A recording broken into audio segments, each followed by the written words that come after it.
হরে কৃষ্ণ।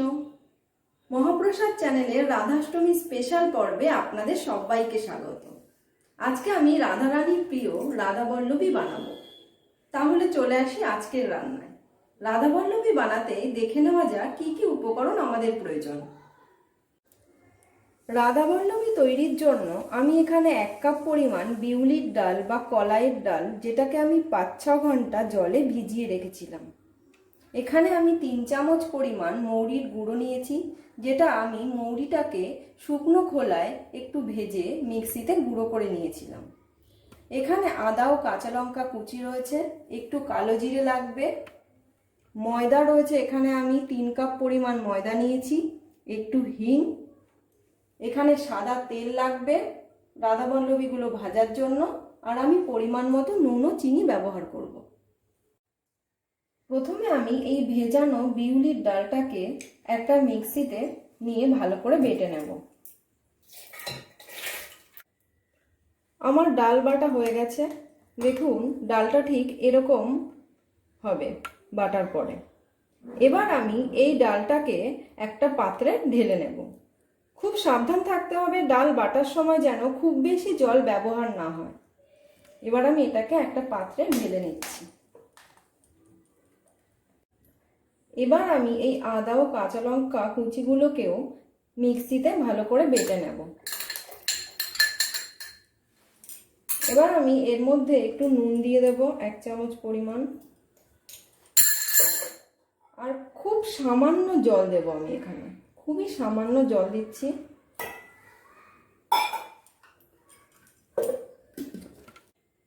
এখন আমি রাধাবল্লভী তৈরির জন্য ময়দাটাকে মেখে নেব।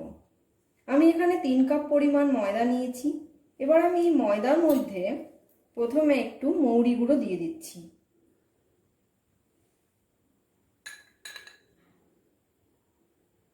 আমি 1.5 চামচ পরিমাণ মৌরি গুঁড়ো এখানে দিলাম,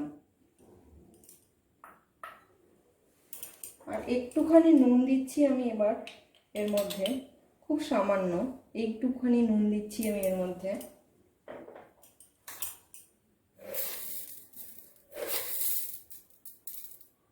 এক চামচ চিনি দিচ্ছি,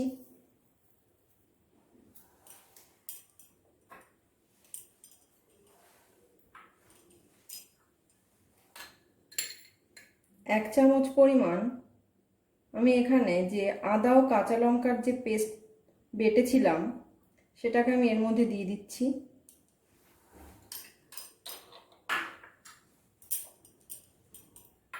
একটুখানি তেল দেব আমি।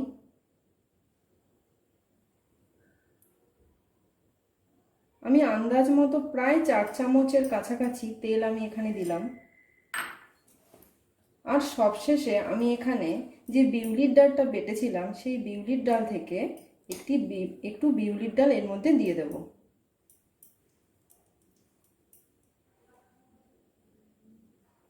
ব্যাস, এবার সব উপকরণগুলোকে খুব ভালো করে হাত দিয়ে মাখতে হবে। এবার আমি এর মধ্যে একটু একটু করে জল দেব। অল্প অল্প করে জল দিয়ে এটাকে একটা ডো আকারে মেখে তৈরি করতে হবে। আমার ময়দাটা প্রায় মাখা হয়ে এসছে। এবার আমি এটাকে আধ ঘন্টার জন্য ঢাকা দিয়ে রেখে দেব। এখন আমি রাধাবল্লভীর পুরটা তৈরি করব। তার জন্য কড়াইতে আমি একটু সাদা তেল গরম করতে বসিয়ে দিয়েছি। তেলটা গরম হলে আমি এর মধ্যে একটু কালো জিরে ফোড়ন দিয়ে দিচ্ছি। কালো জিরের পরে আমি এখানে 1/2 চামচ মতো হিং দিচ্ছি ফোড়ন। গ্যাসের আঁচটা আমি এখন একদম কমিয়ে দিলাম। এবার আমি এর মধ্যে বাকি যে আদা ও কাঁচা লঙ্কার পেস্টটা ছিল সেটাকে আমি এর মধ্যে দিয়ে দিচ্ছি।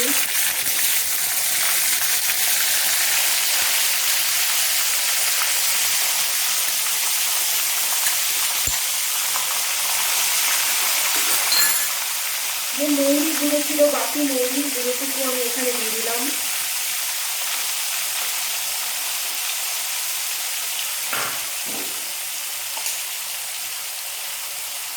আমি এখানে একটু নুন দিচ্ছি, 2 চামচ মতো আমি নুন দিলাম।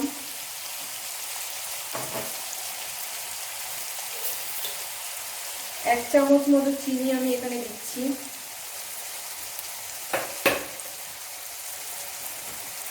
আর আমি এখানে একটু কালারের জন্য খুব সামান্য একটু হলুদ দিচ্ছি।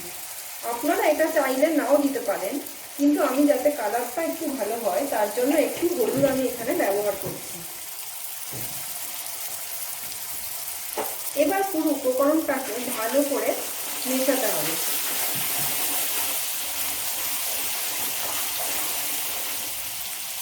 এবার এর মধ্যে আমি খুব সামান্য একটু জল দিয়ে দেবো।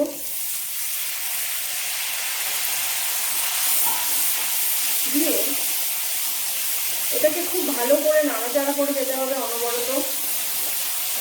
গ্যাসের আঁচটা আমি এখন মিডিয়াম রেখেছি।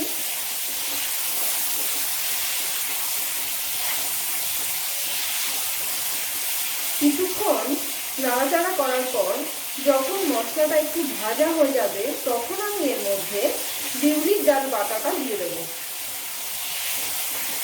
ততক্ষণ আমাকে এটাকে নাড়াচাড়া করে যেতে হবে। দেখুন মশলাটা খুব ভালো করে ভাজা হয়ে গেছে, মশলার তেলটা আলাদা আলাদা হয়ে এসছে। এখন আমি এর মধ্যে বিউলির ডাল দিয়ে দিচ্ছি। বিউলির ডাল দিয়ে বেটে রেখেছিলাম সেটাকে আমি এর মধ্যে দিয়ে দিচ্ছি।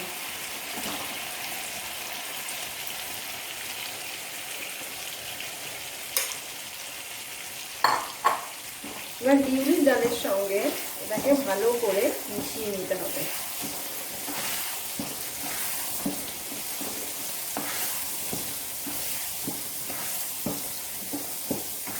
বিউলির ডালটা একটু আঠালো হয়, তাই একটু আস্তে আস্তে এটাকে মেশাতে হবে।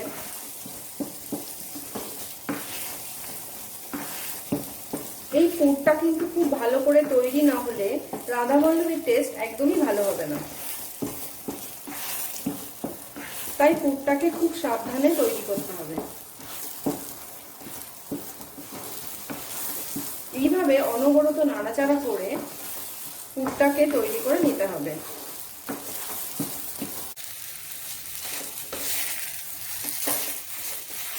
আমার রাধাবল্লভীর পুরটা একদম তৈরি হয়ে গেছে। দেখুন ঠিক এরকম হবে, কড়াই থেকে ছাড়া ছাড়া হয়ে আসবে এবং এক জায়গায় জড়ো হয়ে আসবে।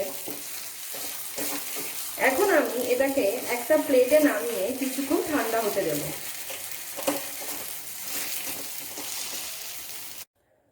আমি পুরটাকে একটা প্লেটে নামিয়ে নিয়েছি। এবার খুন্তি দিয়ে আমি এটাকে একটু ছড়িয়ে দেব যাতে খুব তাড়াতাড়ি এটা ঠান্ডা হয়ে যায়। এইভাবে ছড়িয়ে দিয়ে আমি কিছুক্ষণ রেখে দেব ঠান্ডা হওয়া পর্যন্ত। রাধাবল্লভীর পুরটা আমার একদম ঠান্ডা হয়ে গেছে। এবার আমি এখান থেকে একটু একটু করে হাতে জড়ো করে পাশে রেখে দেব।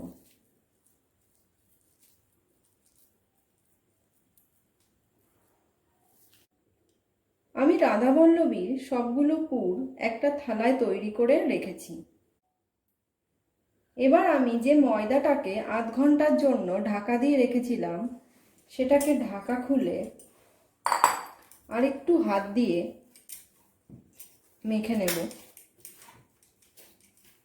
অনেকটা নরম হয়ে গেছে, চিনিটাও খুব ভালো করে গলে গেছে। এবার আমি এখান থেকে হাতে একটু তেল মাখিয়ে নিয়ে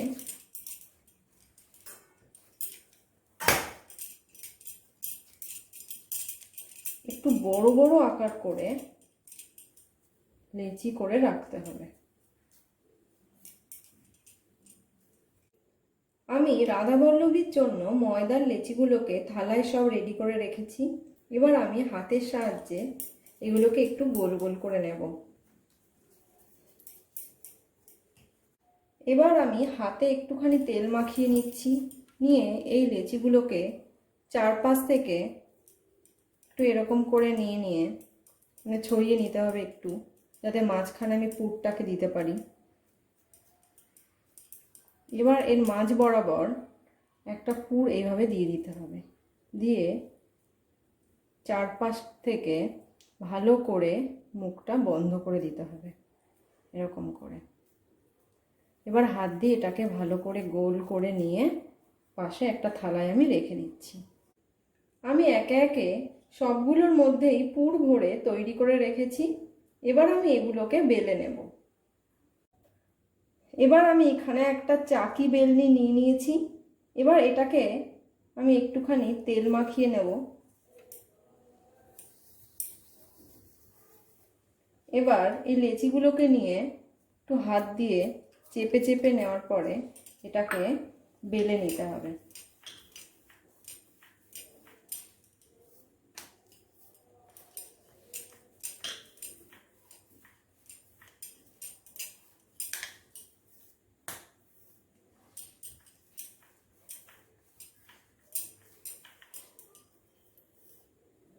এইভাবে একে একে আমি সবগুলোই বেলে নেব। এবার আমি কড়াইতে বেশ কিছুটা তেল গরম করতে বসিয়ে দিয়েছি। তেলটা খুব ভালো করে গরম হলে আমি এর মধ্যে রাধাবল্লভীগুলোকে ভেজে নেব।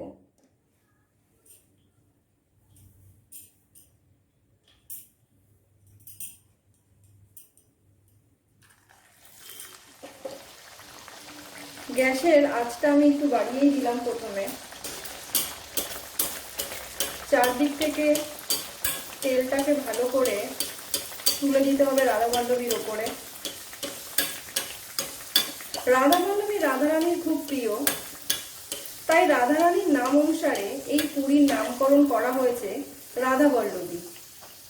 আপনারা রাধাষ্টমীর দিনে বাড়িতে রাধারানীকে এই রাধাবল্লভী বানিয়ে অর্পণ করতে পারেন। রাধারানী খুব খুশি হবেন। দেখুন আমার রাধাবল্লভীটা কি সুন্দর করে ফুলে উঠেছে। এরকম গোল্ডেন যখন হবে তখন আমি রাধাবল্লভীটাকে একটা থালায় তুলে নেব। আমি রাধাবল্লভীগুলোকে ভেজে একটা থালায় নামিয়ে নিয়েছি। এবার আমি এর উপরে একটা তুলসী পাতা দিয়ে দিলাম। সঙ্গে আমি আলুর দম দিয়ে আমি রাধাবল্লভী আর আলুর দম রাধা মাধবকে অর্পণ করব।